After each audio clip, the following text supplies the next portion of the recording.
Hi అండి, welcome back to my channel Achyuta's kitchen. ఈరోజు మన రెసిపీ దోస విత్తనాల పచ్చడి అండి.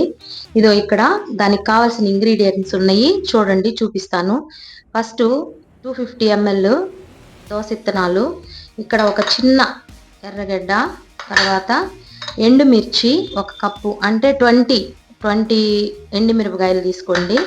తర్వాత కొంచెము చిన్నుల్లిపాయలు, తర్వాత ఇక్కడ నేను చింత తొక్కు తీసుకున్నానండి. చింతపండు బదులు చింత తొక్కు తీసుకున్నాను. తర్వాత ఇక్కడ జీరా తీసుకున్నాను. తర్వాత కొంచెం కొత్తిమీర. ఇవండి మన ఇంగ్రీడియంట్స్ ఈ పచ్చడికి. నెక్స్ట్ ప్రాసెస్కి వెళదాము. ఓకే అండి, స్టవ్ వెలిగించుకొని ప్యాన్ పెట్టుకుందాం.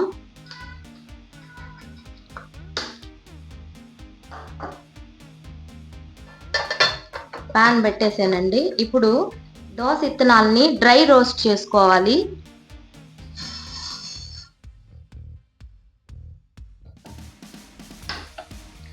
స్లో ఫ్లేమ్లో డ్రై రోస్ట్ చేసుకోవాలండి, మాడిపోకుండా.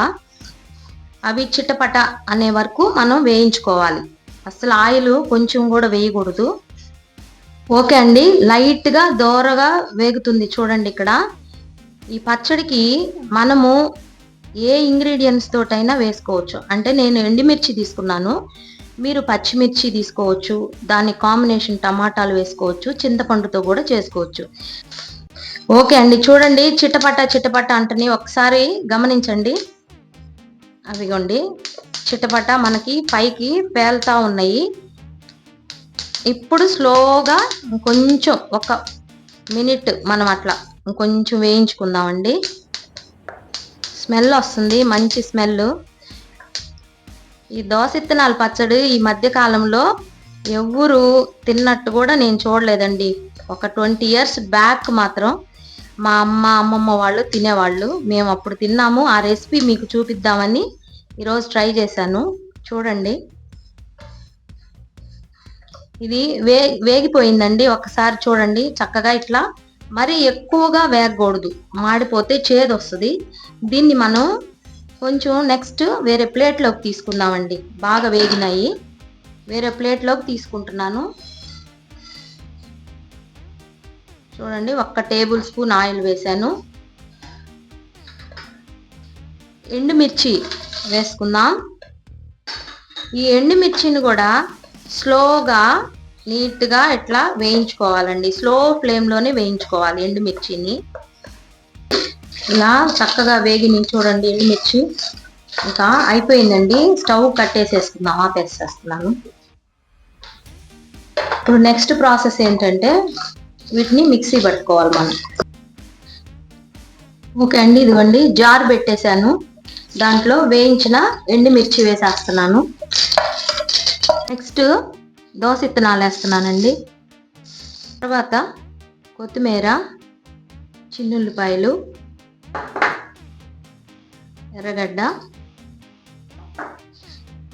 తర్వాత చింతతొక్కు.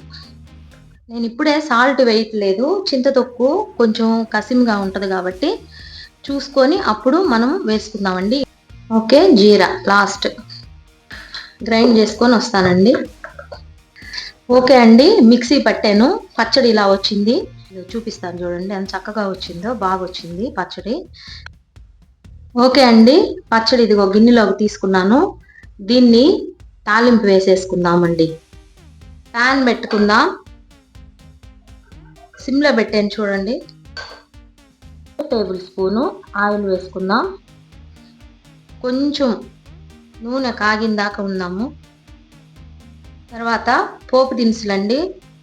ఆవాలు, పచ్చిశనగపప్పు, మినప్పప్పు, జీలకర్ర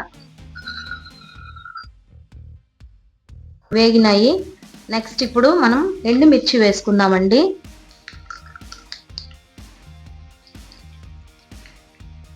అది కూడా కొంచెం లైట్గా దోరగా వేయించుకుందాం.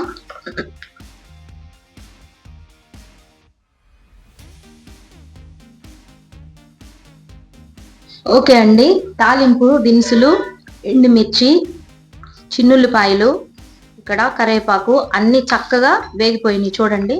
తాలింపుని మనం పచ్చడిలో కలుపుకుందామండి. ఓకే అండి, ఇక్కడ చూడండి చట్నీ ఇక్కడ పెట్టేశాను. ఇప్పుడు మనం కట్ చేసుకున్న ఉల్లిపాయలు ఇలా వేసుకోవాలి, కొంచెం పచ్చళ్ళు. చూడండి ఎంత బాగుందో. ఎందుకంటే అన్నం తినేటప్పుడు ఒక్కొక్క ముద్దకు అవి తగులుతూ ఉంటే చాలా బాగుంటుంది టేస్ట్, పచ్చి ఉల్లిపాయ. నెక్స్ట్ వెంటనే మనం తాలింపు వేసేసుకుందామండి. కలిపేస్తున్నాను చూడండి మొత్తము. రెడీ అయిపోయిందండి మన దోస ఇత్తనాల పచ్చడి. చూడండి ఎలా ఉందో. దీన్ని అన్నంలోకి తినొచ్చు, దోశల్లోకి తినొచ్చు. ఓకే అండి, చట్నీ రెడీ అయిపోయింది. చూడండి ఎంత బాగుందో. ఈ చట్నీ మీరు కూడా చేసుకొని ఎలా ఉందో కామెంట్స్లో చెప్పండి. ఇది నచ్చినట్లయితే లైక్ చేయండి, షేర్ చేయండి, సబ్స్క్రైబ్ చేసుకోండి. Thank you for watching.